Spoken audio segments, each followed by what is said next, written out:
विक्रम बेटा, खेलने बाद में जाना, पहले अस्पताल में टिफिन देकर आओ। मेन गेट की ओर जाते हुए विकी को रेनू ने बेडरूम में से आवाज़ दी। विकी बोला, टिफिन तैयार है तो रुकता हूँ माँ, नहीं तो मैं आधे घंटे में खेल कर आता हूँ। विकी को भी खेलने की जल्दी थी। तैयार है बेटा, अभी लेकर जाओ। तेज कदमों से चलती हुई रेनू किचन की तरफ बढ़ी और टिफिन अपने 14 वर्षीय बेटे के हाथ में थमा दिया। अस्पताल में टिफिन देने का सिलसिला पिछले 10 दिनों से चला आ रहा है, क्योंकि वहाँ पर 57 वर्षीय रेनू की सास सुमित्रा देवी दाखिल है। कुछ दिन पहले ही वह अपने आश्रम के स्नान गृह में फिसलन की वजह से गिर पड़ी थी और उनके कूल्हे की हड्डी टूट गई थी। बहुत यातना से गुजर रही थी बेचारी। रेनू के पति राजीव प्रतिदिन सुबह शाम माँ को देखने जाते थे और बेटा दोनों टाइम टिफिन पहुँचाता था और रात भर दादी के पास भी रहता था। अस्पताल घर के पिछवाड़े होने के बावजूद रेनू अभी तक अपनी सास को देखने अस्पताल नहीं गई थी। राजीव को इस व्यवहार से बेहद दुख पहुंचा था, लेकिन सब कुछ उसके वश के बाहर था। वह रेनू के साथ जबरदस्ती करके घर में किसी प्रकार की कलह नहीं करना चाहता था। यही वजह है कि 11 वर्ष पहले राजीव के पिताजी की मृत्यु के पश्चात 4 बेडरूम और हॉल का फ्लैट होते हुए भी राजीव को अपनी माँ को आश्रम में छोड़ना पड़ा, क्योंकि वह नहीं चाहता था कि सास बहू दोनों अजनबियों की तरह एक ही छत के नीचे रहे। घुटन भरी जिंदगी न तो राजीव जीना चाहता था और न ही सुमित्रा देवी। हालांकि स्वयं सुमित्रा देवी ने ही वृद्धाश्रम में रहने का फैसला किया था, लेकिन फिर भी घर छोड़ते वक्त उन्हें बेहद तकलीफ हुई थी। बेटे के पास भी कोई चारा नहीं था, क्योंकि सुमित्रा देवी का घर नागपुर में था, जहां वह अपने पति के साथ रहती थी और उनका इकलौता बेटा रहता था मुंबई में। बेटे के लिए रोज रोज आना मुश्किल था। वह माँ को अकेले छोड़ नहीं सकता था। राजीव ने यही मुनासिब समझा कि माँ जो कर रही है वही ठीक है। उसने माँ को मुंबई के ही काजी होम वृद्धाश्रम में भर्ती करवा दिया, जहाँ वह पिछले 11 वर्षों से रह रही हैं और राजीव प्रत्येक रविवार के दिन अपनी माँ के साथ गुजारता है। उनकी ज़रूरत की चीज़ें पहुँचाता है, सुख दुख की बातें करता है और शाम को घर वापस चला आता है। आज जब राजीव रात को अस्पताल में वापस आया तो उसने रेनू से कोई बात नहीं की।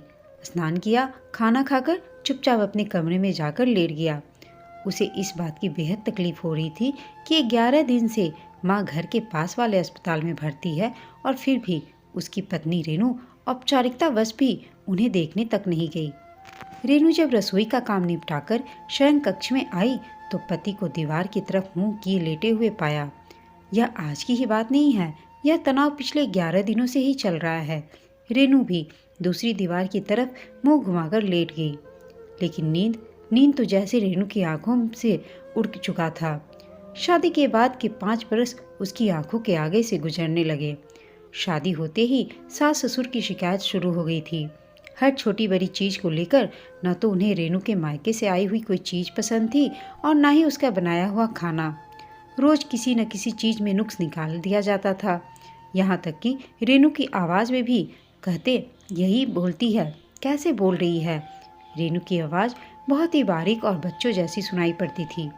हालांकि यह सब किसी के वश की बात नहीं है, लेकिन सास ससुर को इस बात पर भी ऐतराज़ था।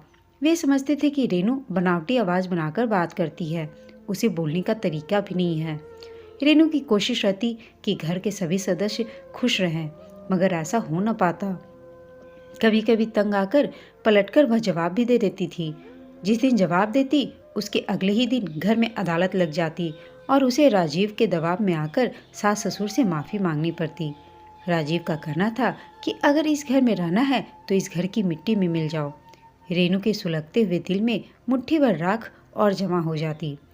रेनू के पिताजी के खून में प्लेटलेट्स काउंट बहुत कम हो गया था। उनकी बीमारी बढ़ती ही जा रही थी।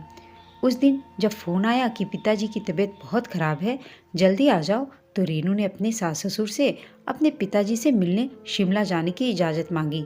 तो ससुर जी ने हंसते हुए कहा, बहू, यह कौन सी नई बात है, उनकी तबीयत तो आए दिन खराब ही रहती है। सास भी सुमित्रा देवी कहाँ चुप रहने वाली थी। उन्होंने कहा, पता नहीं क्या बीमारी है, बिस्तर पर एरिया रगड़कर मरने से अच्छा है कि मृत्यु एक झटके में ही आ जाए। यह बात उन्होंने अपने बारे में कही होती तो और बात थी, मगर उन्होंने निशाना बनाया था रेनू के पिताजी को। यह सुनकर रेनू का दिमाग झन्ना गया। उसने वक्र दृष्टि से दोनों को निहारा। सास ससुर दोनों स्तब्ध रह गए। बैठक में बैठे राजीव ने भी सब देखा सुना। किसी को भी जैसे काटो तो खून नहीं। कोई कुछ नहीं बोला। 2 दिन पश्चात रेणु के पिता की मृत्यु हो गई। राजीव स्वयं रेणु को लेकर शिमला गया, लेकिन तब तक सब कुछ खत्म हो चुका था।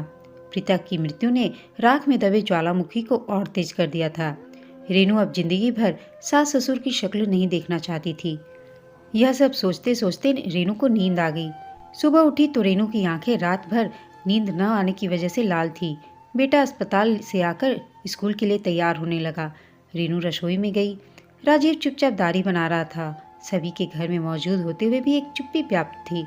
वक्त गुजरता गया। सुमित्रा देवी के साथ हुए दुर्घटना को 8 महीने गुजर गए। आज रेणु जब सोकर उठी और जैसे ही पैरों पर शरीर का भार पड़ा, वह असहनीय पीड़ा से करा उठी। चलने में लगभग असमर्थ थी। फिर शुरू हुआ डॉक्टरों, परीक्षणों और दवाइयों का सिलसिला। 1 सप्ताह गुजर गया और रेणु बिल्कुल भी उठने के काबिल न रही। डॉक्टर ने रिपोर्ट देखकर बताया कि रीढ़ की हड्डी में नीचे वाली बोन घिसकर छोटी हो गई है। दवाइयाँ और कमर पर बांधने के लिए बेल्ट रेणु को दे दी गई। पूरे दिन भाग भाग कर काम करने वाली रेणु का सारा वक्त बिस्तर पर गुजरने लगा। राजीव प्रतिदिन सुबह खाना बनाता, अपना और बेटे का टिफिन भरता तथा रेणु के लिए हॉटकेस में भरकर रख जाता खाना। रेणु पूरा दिन कुछ न कुछ सोचती रहती। अंदर ही अंदर वह बुरी तरह डर गई थी। उसे लगने लगा कि वह किसी काम की नहीं रही, पति पर बोझ बन गई है। अगर यह बीमारी ठीक न हुई तो वह जीते जी मर जाएगी। अचानक उसके सामने सास का चेहरा उसकी नज़रों के सामने कौंध जाता। कितनी तकलीफ हुई होगी मेरी सास को, कितने कष्ट उसने अकेले सहे। 11 वर्ष तक अकेलेपन का संताप झेला। बेटा बहू होते हुए भी, परिवार होते हुए भी तकलीफ से अकेले जूझती रही। मैंने जिंदगी में सिर्फ खोया ही खोया। जिन्हें मैंने इतनी तकलीफ दी, क्या कभी उनके दिल से मेरे लिए दुआ निकली होगी? मैं सब कुछ भुलाकर उन्हें अपना बना सकती थी, लेकिन मैंने भी तो कोशिश नहीं की। अगर सास ससुर सही नहीं थे तो मैं भी तो गलत थी। इंसान को कभी कभी दूसरों को माफ़ भी कर देना चाहिए। कितने वर्षों से नफरत के ज्वालामुखी की परत दर परत अपने अंदर जमा करती आ रही हूँ मैं आज तक नहीं जान पाई कि यह ज्वालामुखी मुझे ही झुलसा कर खत्म किए जा रहा है। अब और नहीं, मैं बिना किसी बोझ के निर्मल जीवन जीना चाहती हूँ।